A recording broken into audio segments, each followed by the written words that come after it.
एक नगर में 4 मित्र रहते थे। उनमें से 3 बड़े शास्त्र की ज्ञानी थे, किंतु बुद्धिरहित थे। चौथा शास्त्र की ज्ञानी नहीं था, किंतु बुद्धिमान था। चारों ने सोचा कि विद्या का लाभ तभी हो सकता है यदि वे विदेशों में जाकर धन संग्रह करें। इसी विचार से वे विदेश यात्रा को चल पड़े। कुछ दूर जाकर उनमें से सबसे बड़े ने कहा, हम चारों विद्वानों में एक विद्या शून्य है, वो केवल शास्त्र में मूर्ख है।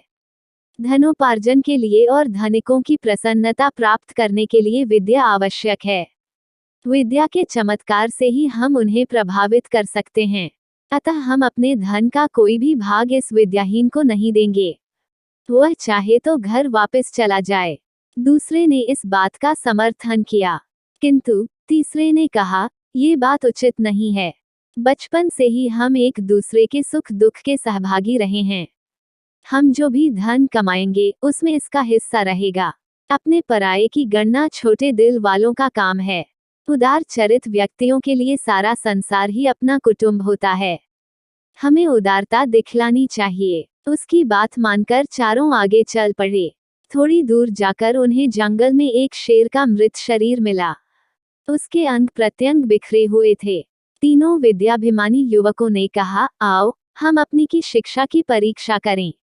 शास्त्र की ज्ञान के प्रभाव से हम इस मृत शरीर में नया जीवन डाल सकते हैं।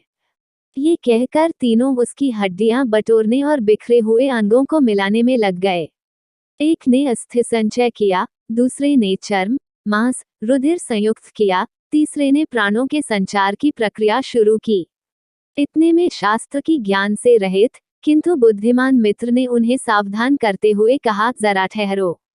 तुम लोग अपनी विद्या के प्रभाव से शेर को जीवित कर रहे हो। वह जीवित होते ही तुम्हें मारकर खा जाएगा। शास्त्र की ज्ञानी मित्रों ने उसकी बात को अनसुना कर दिया। तब वह बुद्धिमान बोला, यदि तुम्हें अपनी विद्या का चमत्कार दिखलाना ही है तो दिखलाओ, लेकिन एक क्षण ठहर जाओ, मैं वृक्ष पर चढ़ जाऊं। ये कहकर वह वृक्ष पर चढ़ गया। इतने में तीनों शास्त्र की ज्ञानी ने शेर को जीवित कर दिया। जीवित होते ही शेर ने तीनों पर हमला कर दिया। तीनों मारे गए। अतः शास्त्रों में कुशल होना ही पर्याप्त नहीं है। लोक व्यवहार को समझने और लोकाचार के अनुकूल काम करने की बुद्धि भी होनी चाहिए।